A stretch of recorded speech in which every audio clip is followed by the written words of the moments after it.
Iran और America के दरमियान जारी जंग में अमेरिका को एक ऐसा नुकसान उठाना पड़ा है जो सिर्फ माली नहीं बल्कि उसकी इंटेलिजेंस, निगरानी और जंगी सलाहियत के लिए भी बड़ा धचका समझा जा रहा है। ताजा रिपोर्ट्स के मुताबिक अमेरिका ने ईरान जंग के दौरान कम से कम 9 MQ-9 रीपर ड्रोन्स खो दिए हैं। यह तादाद अमेरिकी रीपर ड्रोन फ्लीट का तकरीबन 25% है, जबकि इन ड्रोन्स की मजमूई मालियत का अंदाजा $1.3 अरब से ज्यादा लगाया गया है। लेकिन यहां एक अहम बात समझना जरूरी है, यह तमाम 45 ड्रोन्स लाजिमन ईरान ने मार गिराए हों, ऐसा कहना दुरुस्त नहीं होगा। रिपोर्ट के मुताबिक कुछ रिपर्स ईरानी फजाई दिफा की कार्रवाइयों में तबाह हुए हैं, जबकि कुछ हादसात या कम्युनिकेशन लिंक के मसाइल के बायस भी जाए हुए हैं। लेकिन दूसरी तरफ जो माहिरीन हैं वो ये भी कहते हैं कि क्योंकि मौजूदा वक्त में जो कशीदगी है वो ईरान के साथ चल रही है, ईरान और अमेरिका में एक तरह से ठनी हुई है। और पिछले कुछ दिनों से आप देखिए 2 बड़ी जंगें हुई, एक इजराइल और ईरान के जरिए जंग हुई जिसमें अमेरिका पसे-पुश्त इजराइल की मदद कर रहा था। दूसरी जो जंग हुई वो ईरान और अमेरिका के दरमियान हुई और अमेरिका इसमें सामने से एक तरह से ईरान पर वार कर रहा था। यानी इन दोनों जंगों में अमेरिका एक तरह से शामिल था और ये दोनों जंगें ईरान के साथ थी। ऐसे में जो मौजूदा कशीदगी है वो ईरान के साथ है और अमेरिका का इतना बड़ा जो दिफाई नुकसान हुआ है या असलहे का नुकसान हुआ है या रीपर ड्रोन्स 45 रीपर ड्रोन्स अगर तबाह हुए हैं तो जाहिर सी बात है कि मौजूदा में कशीदगी ईरान के साथ है। ये तमाम के तमाम जो ड्रोन अमेरिका के तबाह हुए हैं ये ईरान ने किए हैं। यानी ईरान ने अमेरिका का बहुत बड़ा नुकसान किया है, अमेरिका को बहुत बड़ा झटका लगा है। अमेरिका के कीमती जो 45 रीपर ड्रोन है वो ईरान ने एक तरह से तबाह बर्बाद कर दिए हैं,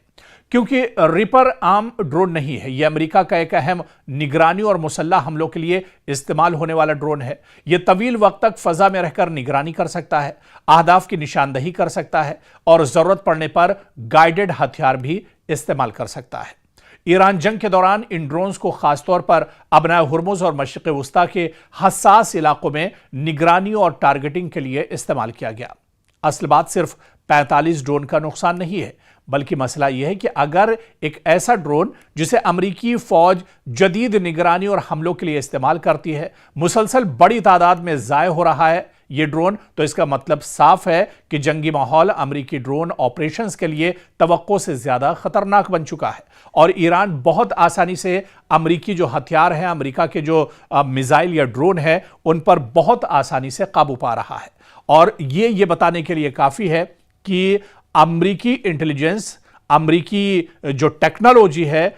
उस पर ईरान कहीं ना कहीं एक तरह से हावी है और अमेरिकी असलहा और गोला बारूद, अमेरिका के मिसाइल और ड्रोन को ईरान आसानी से टारगेट कर रहा है, क्योंकि 45 रीपर ड्रोन्स का मार गिराया जाना यह बताता है कि अमेरिका दरअसल बहुत बुरी तरह से इस जंग में फंसा हुआ है और अमेरिका को बड़े पैमाने पर माली नुकसान यहां पर उठाना पड़ रहा है। हालांकि माहिरीन ये भी कहते हैं कि ये अमेरिका के लिए ज़रूर नुकसान है, लेकिन इससे भी बड़ा नुकसान दरअसल उन ममालिक के लिए भी है जिन्होंने अमेरिका से आने वाले दिनों में यानी मुस्तकबिल में रीपर ड्रोन को लेकर कोई सौदा किया है, कोई डील की है। अब वो ममालिक भी दरअसल रीपर की कारकर्दगी पर नज़र जमाए हुए थे और जिस तरह से 45 रीपर ड्रोन तबाह हुए हैं इस जंग में, ऐसे में आने वाले दिनों में अमेरिका को एक झटका यह भी लगेगा कि जिन जिन ममालिक से डील हुई है वो अपनी डील एक तरह से वापस भी कर सकते हैं। तो एक तरफ ईरान ने अमेरिका को बहुत बड़ा जख्म दिया है, बहुत बड़ा झटका दिया है,